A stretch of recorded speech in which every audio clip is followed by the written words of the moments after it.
죄가 차면 어떤 결과가 초래되는가 하는 것을 분명히 보여주는 하나님의 말씀입니다. 하나님께서는 에스겔 선지자, 예레미야 선지자 이런 선지자를 통해서 무수한 선지자들을 통해서 회개를 촉구하셨습니다. 악으로부터 돌아서라. 그럼에도 불구하고 이스라엘 백성들이 죄로부터 돌이키지 아니하자 하나님께서는 에스겔을 통하여서 어떤 비유적 행동을 통해서 세 가지의 비유적 행동을 통해서 이후에 이스라엘의 예루살렘의 죄로 인하여서 저주가 임하게 하셔서 그 안에 있는 모든 이들이 포로가 되거나 아니면 다른 나라로 흩어지거나 아니면 살해당하게 될 것인데, 이것이 너희의 죄악 때문에 내가 너희들에게 행하는 것이다 라고 하는 사실을 분명히 하시기를 원하셨습니다. 왜냐하면 예루살렘이 멸망됐다고 해도 예루살렘에 있던 그 거주민들이, 이스라엘 사람들이 이것이 바벨론에 의해서 우리가 그냥 괴로움을 당하는 것인지 아니면 하나님께로 향한 죄 때문에 우리가 이렇게 벌을 받는 것인지 모르지 않겠습니까? 6.25 전쟁이 왜 일어났는가? 모릅니다. 우리는 그것이 일제 36년의 어떤 그 점령이 무엇 때문에 일어났는가? 세상 역사는 우리 바벨론이 유다를 멸망시킨 것에 대해서 무엇이라고 표현한 것입니까? 지금도 그런 역사, 세상 역사는 무엇이라고 되어 있는 겁니까? 이스라엘이 지정학적 위치가 바벨론이라고 하는 거대 제국하고 애굽하고 이 사이에 있기 때문에 늘 괴로움을 당한 것이다. 그래서 바벨론이 쳐들어온 것이다. 그 세상 역사지요. 하나님을 인식하지 못하는 이스라엘 백성들이, 선지자들이 죄악 때문에 이제 멸망할 것이다 라고 외쳤지만, 그래서 실제로 이후에 멸망되었을 때에도 그들은 어떻게 생각할 수 있었겠습니까?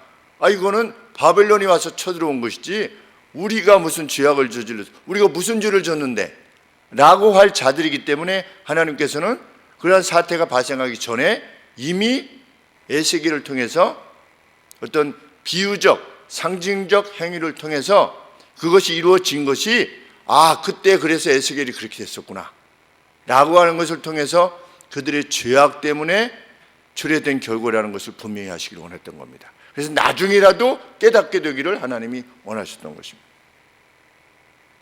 그래서 하나님께서는 여호야킨 왕이, 여호야킨 다음에 이제 시드기야입니다. 이 시드기야의 때 이제 멸망을 하게 됩니다. 유다가 끝장이 나는데 여호야킨이 사로잡힌 지 9년 10월 10일에, 그러니까 이것이 약 남유다가 586년에 망했으니까 이 9년 10월 10일이면 바벨론이 쳐들어와서 한 1년 반 정도 성을 에워싸고 공격해가지고 결국 586년에 멸망시켰습니다. 그러니까 한 588년 주전, 예수님 오시기 전 588년 전, 최후의 멸망 한 2년 전에 이 말씀이 에스겔 선지자에게 임한 것입니다. 그것이 1절에 날짜가 정확히 기술되어 있는 겁니다. 제9년 여호야킨 왕이, 유다 왕이 사로잡힌 지 9년 10월 10일에 여호와의 말씀이 내게 임하여 가라사대. 우리 20장에 보면 20장에서 최후로 말씀하신 이후로 약 2년 5개월 후에 하나님의 계시가 에스겔에게 다시 임하게 된 것입니다. 첫째, 그날이 무슨 날이냐? 느부갓네살이 예루살렘을 포위한 날입니다. 근데 지금 에스겔은 어디 있습니까? 바벨론에 와 있죠. 바벨론에 사로잡혀 와 있는 겁니다. 그발 강가에. 그럼 이 거리 자체가 적어도 1000km는 되는 것인데, 근데 하나님이 말씀하시는 겁니다. 9년 10월 10일에. 그러면 느부갓네살 왕이 예루살렘에 쳐들어가서 포위했는지 안 했는지 이쪽에서 어떻게 알겠습니까? 1000km나 떨어져 있는데 무슨 뭐 통신이 있는 것도 아니고. 그런데 하나님께서 뭐라고 말씀하십니까? 인자야 2절에 에스겔아 너는 날짜 곧 오늘을 기억해라. 오늘을 기록해라. 바벨론 왕이 오늘날 오늘 예루살렘에 피권하였느니라. 예루살렘을 포위하였느니라. 지금 에스겔은 여기 있고 예루살렘은 포위가 됐죠. 포위가 된 날 정확하게 위에서 하나님이 가르쳐 주시는 겁니다. 오늘 포위가 됐다 이렇게 가르쳐 주시면서 너는 무엇을 해라? 이와 같은 행위를 행해라. 가마솥을 하나 준비해라. 그래서 가마솥에 물을 넣고 그 다음에 그 안에 양을 잡아가지고 양의 넓적다리 그리고 어깨 부위 이런 것들을 그리고 뼈들을 그 안에 넣고 어떻게 해라?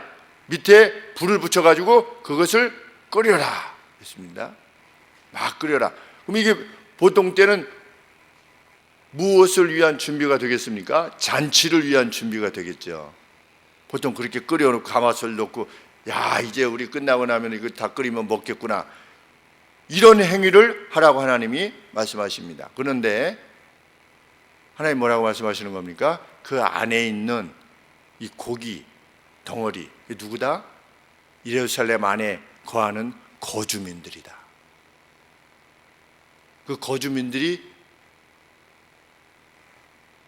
막 끓어오르는 그 물속에 있는 그 고기 덩어리 뼈와 같이 그렇게 고통을 당하게 될 것이다.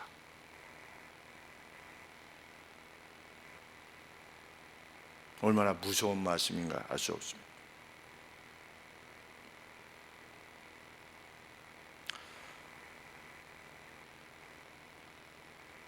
그들이 왜 그 같은 괴로움을 당해야 됐는가? 그들의 죄 때문이다. 6절 말씀에 그들은 피에 굶주려 있었다. 예루살렘 거민들은 피에 죄목이 무엇이냐면 피에 굶주려져 있는 겁니다. 다른 사람의 피를 흘리기를, 다른 사람들이 쓰러지기를.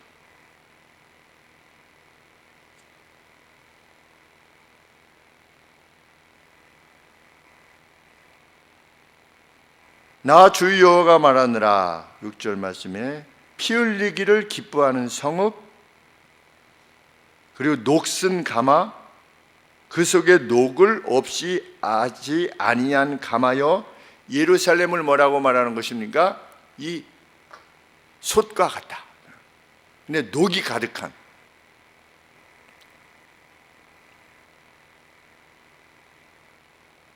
그래서 하나님이 어떻게 하라고 말씀하시는 겁니까?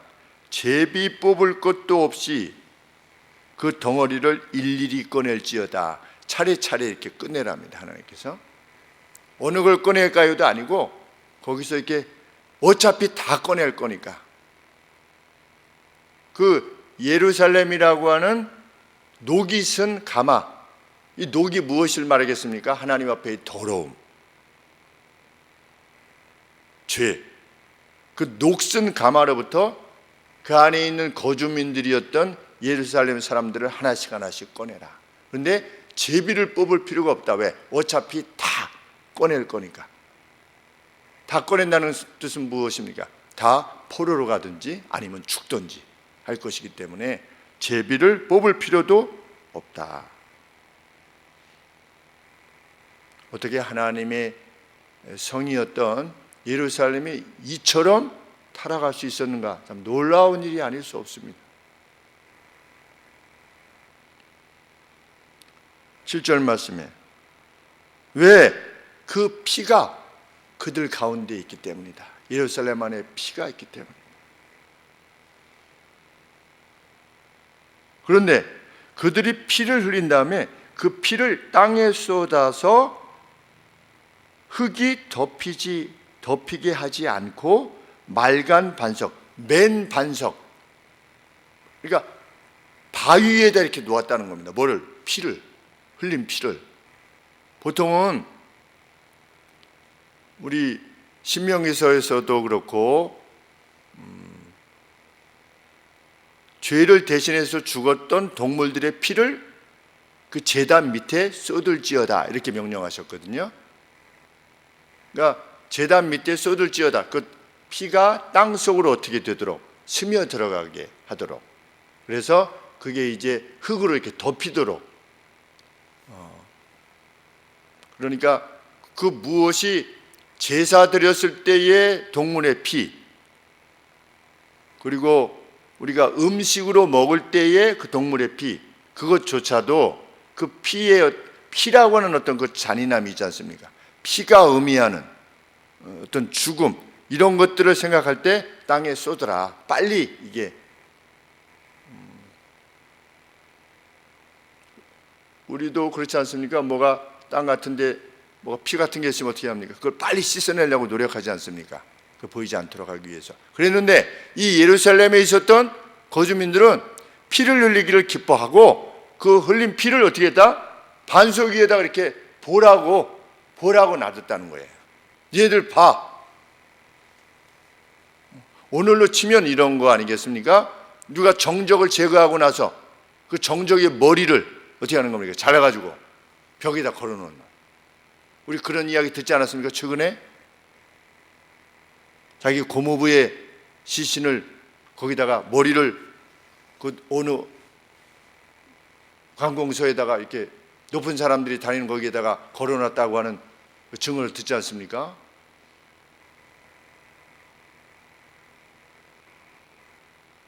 하나님께서 가만두시겠는가? 예루살렘이 그랬다는 겁니다.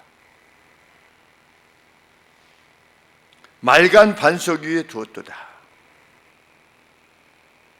8절 말씀에 내가 그 피를 맑은 반석 위에 두고 덮이지 않게 함은 분노를 발하여 보응하려 함이로다. 내가 그것을 반드시 그 죄를 갚을 것이다.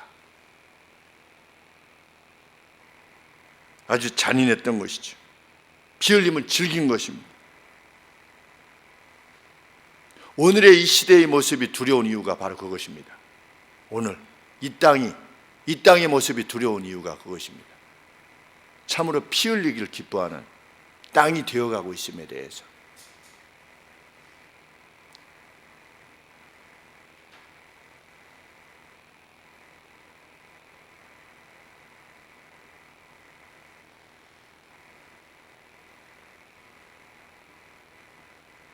하나님께서는 9절 말씀에 그러므로 나 주 여호와가 말하노라 화있을진저 피를 흘린 성읍이여 내가 또 나무 무더기를 크게 할 것이다. 태우는 무더기를 크게 할 것이다. 나무를 많이 쌓아서 이번에는 불을 피워 그 고기를 삶아 녹이고 국물을 졸이고 그 뼈를 태우고 가마가 빈 후에는 완전히 예루살렘 안에 있는 모든 것들을 어떻게 하는 겁니까? 다 그냥 불로 그 안에 내용물 거주민들이지요. 거주민들을 끝장내신 뒤에 11절에 가마가 빈 후에는 예루살렘 자체를 어떻게 하겠다? 초토화시키겠다. 가마가 빈 후에는 숯불 위에 놓아서 그러면 이게 벌겋게 달궈지겠죠. 벌겋게 달궈져서 그 가마에 놋을 달궈서 그 속에 더러운 것을 녹게 하며 녹이 소멸되게 할 것이다. 뭐 끓이는 정도가 아니라 그 가마솥 자체를 하나님께서 가만두시지 않겠다. 대한민국이라고 하는 나라가 될 수도 있고 서울이라는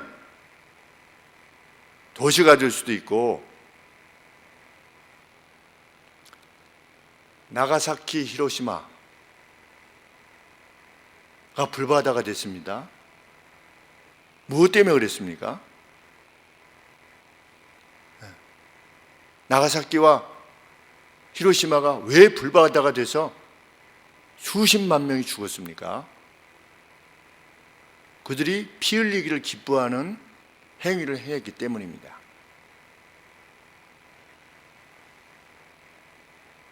독일과 소련이 한 도시를 위해서 싸우고 공격하고 방어하는데 한 도시 무슨 그라드 무슨 도시인데 거기에서 사상자가 4천만 명입니다. 4천만 명. 한 도시를 공격해서 그것을 방어하느라고 4천만 명이 죽었어요. 죽고 다쳤어요. 무엇 때문에 그렇습니까? 피 흘리기를 기뻐하는 민족이었기 때문에 그렇습니다. 우리 민족은 이렇게 나가야 됩니다.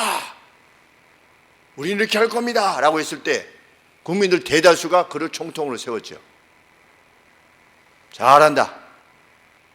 그 결과 뭐가 됐습니까? 전체주의가 됐죠. 총통이 지배하는 전체주의가 됐을 때 사람들이 모두 다 오케이, 우리 총통라고 했을 때 수천만이 죽임을 당한 것입니다. 그러면 왜 역사가 이렇게 반복되는가? 왜 역사가 반복된다고 성경이 말하고 있습니까? 하나님은 어제 일을 오늘 일같이, 오늘 일을 또 어제 일같이 행하실 수 있으신 분이시다. 왜? 대자비라고 그러죠. 대자비. 이거 언제 이거 있었던 일 같은데 왜 그런 일이 반복되느냐? 세상을 이끌어 가시는 원리를 지니신 분이 한 분이시다. 그게 전도서의 말씀입니다. 왜 동일한 일들이 계속 반복되어지는가? 왜 피를 흘린 자는 반드시 그 피를 흘린 것에 대해서 누구에게 보복을 당하든지 아니면 괴로움을 당하게 되는가? 하나님께서 그 피 흘린 것을 결코 용납지 아니하시기 때문이다.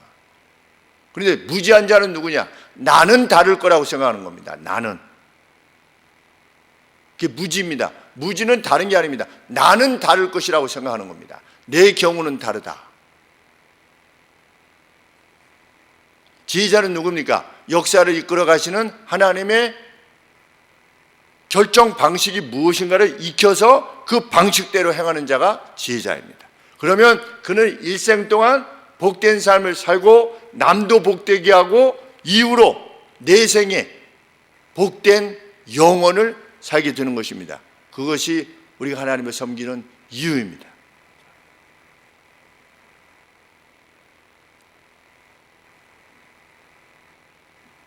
(12절) 말씀에 보시면 이 성읍이 수고함으로 그랬는데 이 원래의 뜻이 무슨 뜻이냐면 이 성읍이 나를 지치게 만들었다, 이런 뜻입니다.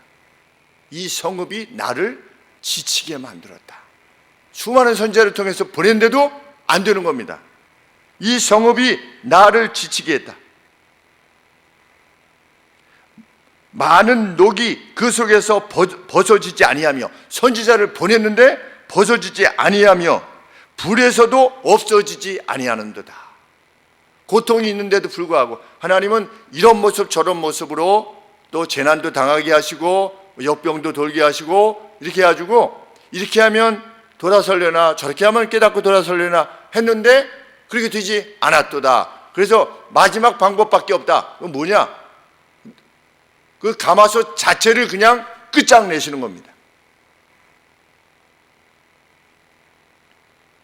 13절에 너의 더러운 중에, 이 더러움이죠. 더러움 중에 음란이라. 여기서 음란이라고 하는 것이 영적 간음에 관계되어진 것인데, 그것을 주석가들은 어떤 완고함, 흔들리지 않는 결정, 그것이 마치 간음과 같았다는 거예요. 하나님께서 이것을 원하신다고 했는데 하나님이 원하지 아니하시는 다른 것을 향해서 가는 것이 마치 다른 배우자를 찾아서 가는 창기와 같았다는 겁니다. 그 음란함, 그 변하지 않는 완고함, 그리고 대담함, 이것을 말하는 것입니다. 너희의 더러운 중에 그 악을 향한 그 담대함이라. 내가 너를 정하게 하나 내가 정하여지지 아니하니 내가 내게 향한 분노를 풀기 전에는 내 더러움이 다시는 정하여지지 아니할 것이겠구나.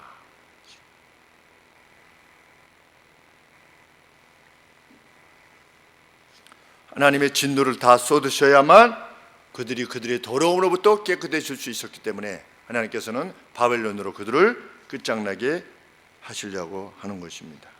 하나님께서는 그들에게 진노를 부으실 때 결코 내가 수그러들지 않을 것이다.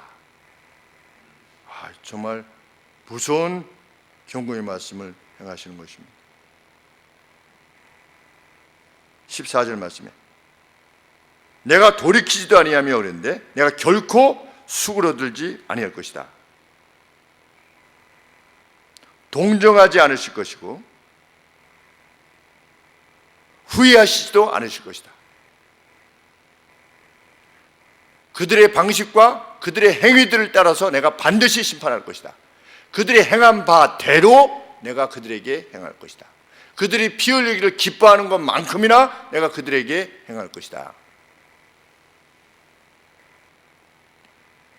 이렇게 하나님께서 가마솥을 들어서 비유적으로 말씀하신 다음에 이후에 그것이 진행되었을 때 그때 그 가마솥이 이것을 말하는 것이구나 라고 하는 것을 유다 백성들로 깨닫게 하시기를 원하셨습니다. 두 번째로는 에스겔 선지자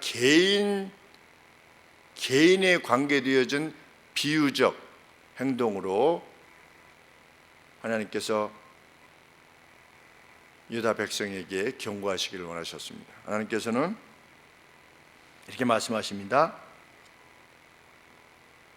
16절에 에스겔아 내가 너의 눈에 기뻐하는 것을 한번 쳐서 너로부터 빼앗을 것이다. 다름 아닌 에스겔의 아내입니다. 참 이거 읽으면서 무서웠어요.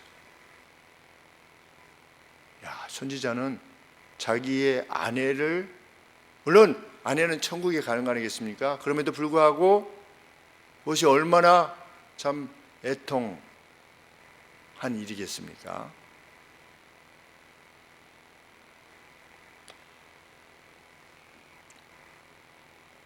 내 눈에 기뻐하는 것이 한번 쳐서 빼앗으리니 너는 슬퍼하거나 울거나 눈물을 흘리거나 하지 말며 죽은 자를 위하여 슬퍼하지 말고 조용히 단식하며 신음하며 여전히 상복을 입지 말고 수건으로 머리를 터번을 동이고, 그러니까 그냥 여상하게 행하라는 겁니다. 발에 신을 신고 입술을 가리우지 말고, 슬픈 일이 있으면 입술을 이렇게 가리우는데 입술을 가리우지 말고 사람의 식물, 그러니까 좀 들어, 이렇게 누가 죽으면 못 먹지 않습니까?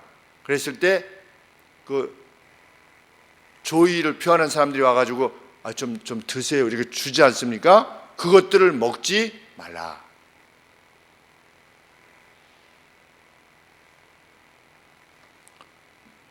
내가 아침에 백성에게 이것을 말한 겁니다. 에스겔이 하나님께서 나에게 이렇게 말씀을 하셨다. 그런데 말씀을 하실 때는 누군지 몰랐죠. 아침에 내 눈에 사랑하는 일을 내가 한번 쳐서 너로부터 빼앗을 것인데 슬퍼하거나 눈물 흘리지 말아라 라고 말씀을 하셨다고 하는 것을 백성들에게 고한 겁니다. 갔는데 저녁에 다름 아닌 자기 아내가 죽은 겁니다. 하나님께서 너희 눈에 사랑하던 이는 다름 아닌 그의 아내였습니다. 왜 하나님께서 이렇게 하셨는가? 개인적 슬픔을 논할 여지가 없게 될, 누가 누구의 아내가 죽어서 슬퍼 라고 슬픔을 표현할 수 없으리만큼 유다의 전멸이 있게 될 것이다 라고 하는 것을 드러내시기 위해서 하나님께서 에스겔 선지자에 이렇게 명령하신 겁니다. 그 일들이 너무나 어떤 재난이기에 한 개인의 어떤 슬픔을 논할 수도 없으리만큼 그러한 비참함이 너희들에게 임할 것이다. 21절에 너는 이스라엘 족속에게 이르기를 주 여호와의 말씀에 내 성소는 너희에게 세력의 영광이요 너희 자랑의 영광이요. 제가 좀 더 풀어서 그 눈에 기뻐했던 성소, 그들이 그 눈에 기뻐했던 성소를 그들의 눈으로부터 제거할 것이다. 이런 뜻입니다. 그리고 너희 눈의 기쁨이요 너희 마음의 아낌이 되거니와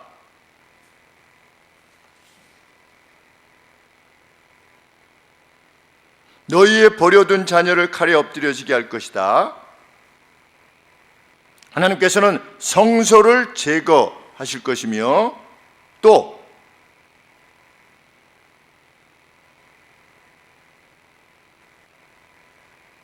그들의 자랑이요 바램이요 영혼의 즐거움인 자녀들이 칼에 의해서 죽임을 당해야 될 것이다.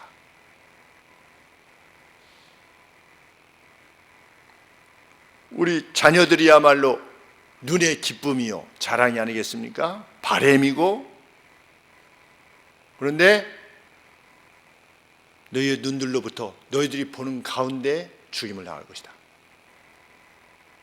라고 하는 것을 에스겔 선지자의 아내를 데려가심으로 그 일이 이후에 이루어지게 되었을 때 그때 그러한 비유적 결정이 하나님으로부터 있었구나 라고 하는 것을 깨닫게 하실 것이다 라고 에스겔 선지자를 통해서 말씀하신 것입니다.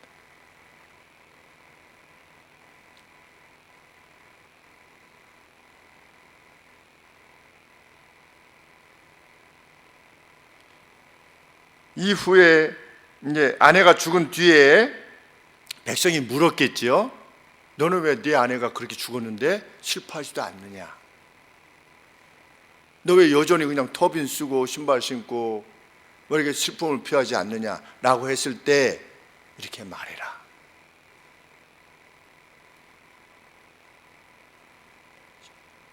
(19절에) 백성이 내게 이르되 네가 행하는 이 일이 우리에게 무슨 상관이 되는지, 네가 지금 하고 있는 일이 우리와 무슨 관계가 있기에 지금 이렇게 행하고 있는 거냐 라고 물을 때 그렇게 답변하라는 것입니다.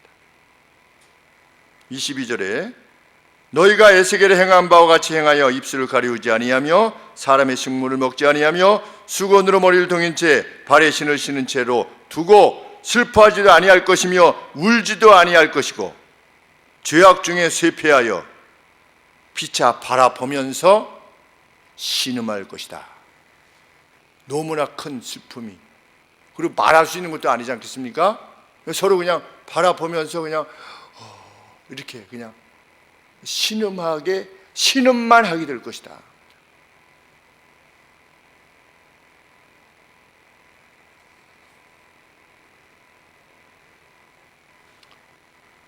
우리가 그렇게 듣지 않았습니까? 6.25 때 북한군이 우리 남측의 인사들을 잡아갈 때 손에 철사를 꿰어서 아리랑고개를 넘어갈 때 남측의 인사들을 손에 철사를 꿰어서 구멍을 뚫어서 철사를 꿰어서 그들을 끌고 갔다 하는 이야기를 듣지 않습니까? 그리고 탈북했던 분들을 다시금 본국에 송환할 때 똑같은 방식으로 그렇게 행한다고 하는 증언을 듣지 않습니까?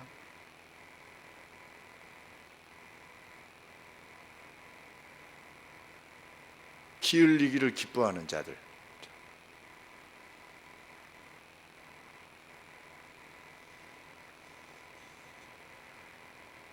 분노를 유발하는 자들,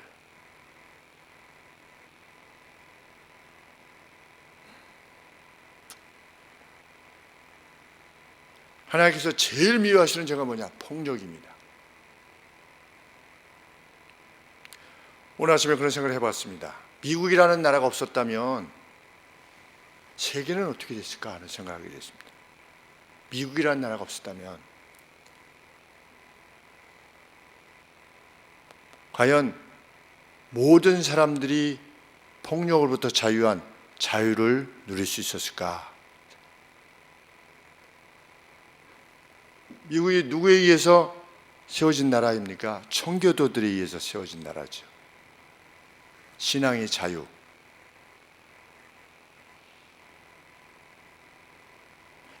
영국의 왕이 교회의 수장이 되는 성공회, 교회의 머리가 왕이 되는 그것을 우리는 결코 용납할 수 없다 라고 해서 생명을 걸고 배를 타고 오면서 많이 죽고 첫 해를 지나면서 또 얼어 죽고 굶어 죽고 반절 이상이 죽은 그들로 인해서 세워진 나라가 미국입니다. 무엇으로 세워졌느냐? 성경 위에 세워진 그 나라가 힘을 지니고 있지 않았다면 과연 이 그리스도의 가치가, 하나님 나라의 가치가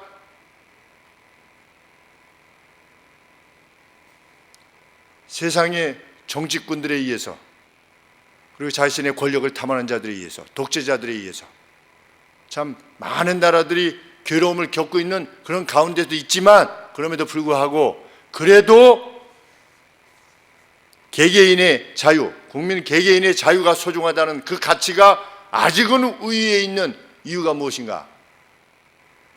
를 생각할 때 과연 신앙의 자유를 위하여 미국을 향해서 미국이라고 하는 전혀 알지도 못하는 신대륙, 거기에 뭐가 있는지도 모르는 그 대륙을 향해서 떠났던 그들이 과연 오늘의 자신들이 행했던 그 방향 그리고 그들로 인해서 세워졌던 미국이 세계 역사에 끼치는 이 영향에 대해서 생각이나 해봤겠는가?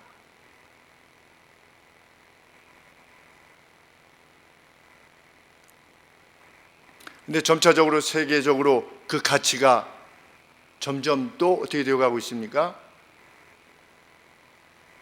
약해져가는, 퇴색해져가는 이런 세상을 지켜보게 될 때 마음이 괴롭게 그지 않는 것입니다.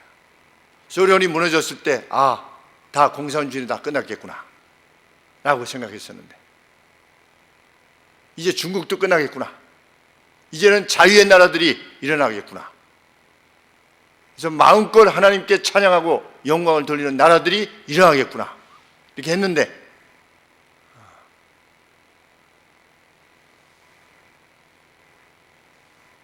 참 우리나라뿐만 아니라 이제는 미국조차도 교회들이 먼저 타락하더니 동성애도 가능하다 라고 미 북장로교회가 결정을 하더니 이제는 미국도 위협받는 그 가치로 인해서 위협받는, 이제는 이데올로기가 문제가 아니라 어떤 기업들의 자기 이익들로 인해서 이합집산하는, 참 그것을 위해서 돈을 쓰고 사람들을 모으고 세력을 모으고 이래서 결국은 상대의 피를 흘림으로 자신의 이익을 추구하는 이러한 세상으로 나아가고 있음이 하나님 보시기에 얼마나, 언제가 그랬습니까? 노아의 때가 그랬다.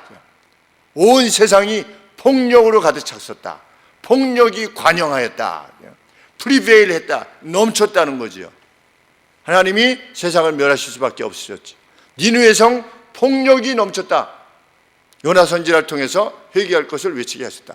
소돔과 고모라 왜 멸망했습니까? 동성애 때문에 멸망한 것이 아니고 동성애가 가능할 만큼, 집단적인 윤간이 가능할 만큼 하나님의 법을 완전히 떠났을 때 소돔과 고모라가 멸망된 것이지.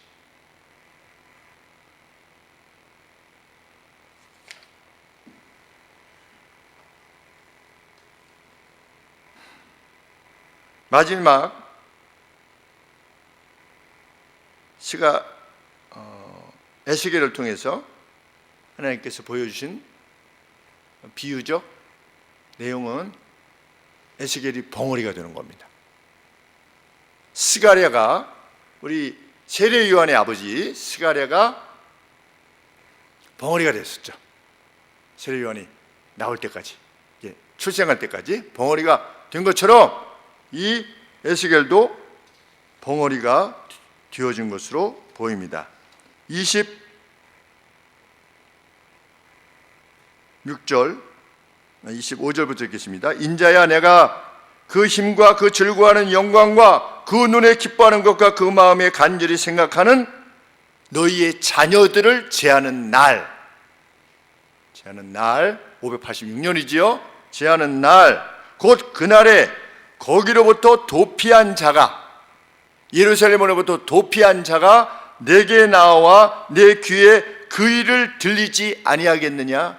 예루살렘이 다 있게 됐어요 라고 하는 날, 27절에 그날에 내 입이 열려서 도피한 자에게 말하고 다시는 잠잠하지 아니하리라.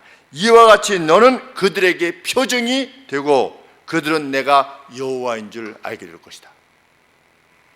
에스겔 선지자가 뮤트가 되는 것이죠. 벙어리가 되었다가 그 사건이 있은 뒤에, 그러니까 약 1년 반 뒤에 막 공격이 있고 해가지고 최후로 멸망된 날 와서 복을 하는 것이죠. 에스겔 선지자가 잡혀왔던 그발 강가로 와서 에스겔 선지자가 들었을 때 그에게 비로소 말하게 될 것이다. 세 가지 표징으로 하나님께서 이 재난이 무슨 지정학적 문제 때문에 발생한 것이 아니라 너희들의 죄 때문에 왔다는 것을 내가 분명하게 보여줄 것이다. 이 말씀하시는 것입니다. 피 흘리기를 즐겨하는 무리들, 그리고 국가를 하나님께서 어찌 대하시는가 하는 것을 인식할 때 두려움을 느끼는 이유가 바로 여기 있는 것입니다. 오늘 우리 사회는 정말 우리가 다 주지하다시피 만인에 대한 투쟁이지요. 상대를 죽여버리고 싶은, 끝장내고 싶은 사회 이곳저곳에서 분명하게 보여주고 있다.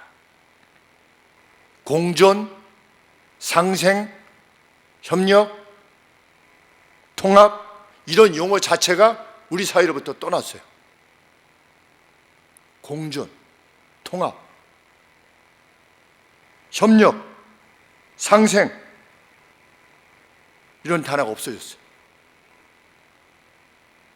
원하는 바가 있으면 상대를 무너뜨림으로 그것을 이루려 합니다. 상대를 끌어내리고,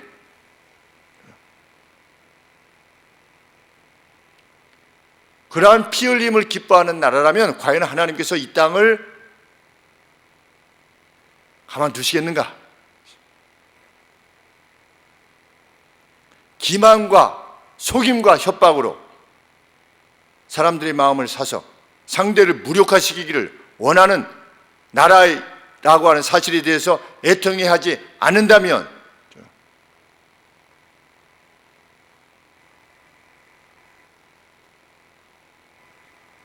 상대가 어떻게 나로 인해서 처참하게 당했는가를 보여주기 위해서 그 피를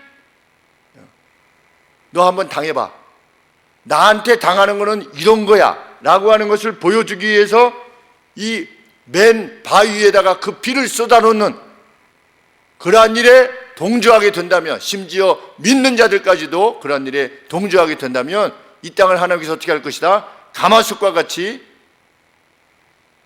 이 땅에 있는 사람들을 넣어서 끓이실 것이다. 그리고 그 눈에 더할 수 없는 기쁨과 생명이 되어는 우리의 자녀들을 어떻게 하실 것이다? 멸절시키실 것이다. 우리들의 자녀들을 끝장내실 것이다. 우리가 사랑하는 자들을 끝장내실 것이다. 두려운 말씀이 아닐 수 없는 것입니다.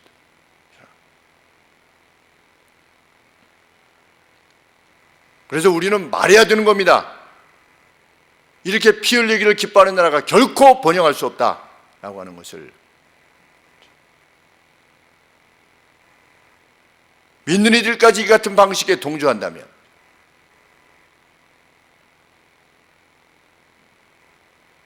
오늘 신문에 보니까 그리스도인이라고 하는 이름의 그 어떤 자들이 4천 몇백 명이 서명을 해가지고 무슨 검찰총장 물러가라, 우리는 그리스도인들이다 라고 성명을 발표했다는 게 신문 방송에 계속 특별되는데 악한 자들이죠, 하나님 보시기에. 그리스도의 이름으로 그간에 그들이 동성애에 대해서 한마디라도 했습니까?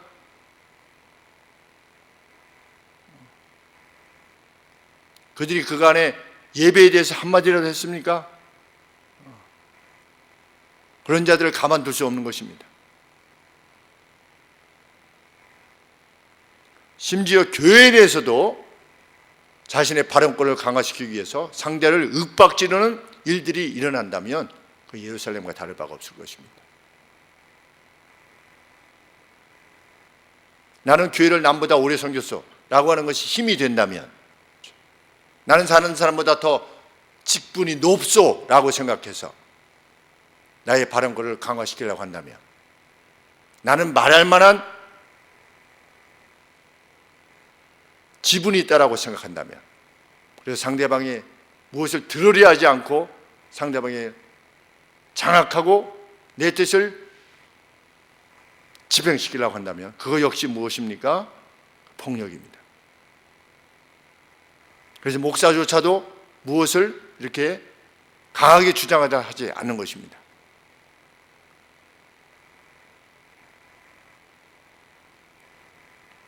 무서운 말씀이 아닐 수 없습니다. 우리가 폭력을 어느 무리들이 있든, 그것이 국가적인 차원이든 사회적인 차원이든 교회 차원이든 가정의 책임 차원이든, 어떤 폭력, 힘에 의한 논리, 지배, 이것을 허락하는 한 우리의 사랑하는, 눈에 넣어도 아깝지 않은 우리의 자녀들이 죽임을 당할 수 있다는 것, 노예가 될 수 있다고 하는 것, 자신들의 자유를 마음껏 누리지 못하는 그러한 사회에 진입하게 되면 정말 고통스러운 나라가 될 것입니다.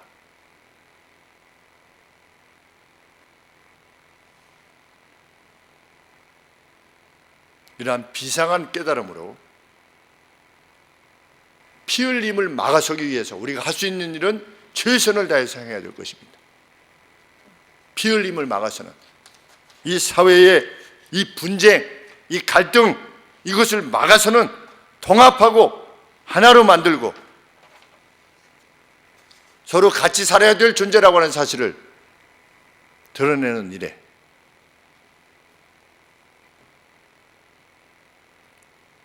우리가 온 힘을 다 기울이는 그런 하나님의 백성 되기를 소원할 때 하나님께서 이 땅을 복 주실 것입니다.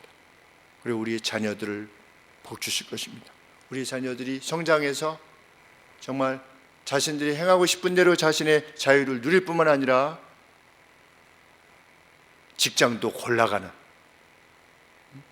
지금은 직장이 없어서 참 그 직장 하나 구하기도 정말 어려운 시대가 되었는데, 우리가 하나님의 말씀을 쫓아서 행할 때 우리 자녀들이 나중에 성장해서 마음대로 자신의 직을 향해서 나아갈 수 있는, 그래서 하나님이 자신에게 주신 생애를 마음껏 누리면서 하나님 기뻐하시는 일을 감당하는 그 나라는 어떤 나라냐? 폭력을 미워하는 나라, 통합과 인내, 상생, 협력, 이런 나라일 것입니다. 우리들조차도 참 나누어지지 않는 자들로 살아가기 위해서 하나님 옆에 힘쓰며 그런 사회를 위해서 함께 기도해야 되겠습니다. 기도하겠습니다. 하나님, 이 무서운 경고의 말씀을 듣고서도 예루살렘은 돌이키지 않았습니다. 그리고 끓는 가마솥같이 그 안에 있던 모든 자들이 다 죽고 상하였습니다. 그들이 눈에 넣어도 아프지 않을 그들의 자녀들이 눈앞에서 살육되는 것을 보았습니다. 하나님, 이 땅은 과연 이 말씀으로부터 얼마나 오늘 자유한가 우리 스스로 묻게 하시고, 먼저 우리의 죄를 회개하게 하시고, 혹 우리 마음에 분노와 갈등을 품은 것이 있다면 아버지 주의 말씀을 근거로 내어버리는 이들이 되게 하여 주시옵소서. 어느 곳에 가든지 화평케 하는 자로 살아가게 하여 주시옵소서. 하나님의 아들이라 일컬음을 받는 그 화평케 하는 자로 우리의 말을 취하고 우리의 문서를 취할 수 있도록 도와주시옵소서. 예수님의 이름으로 기도합나이다. 아멘.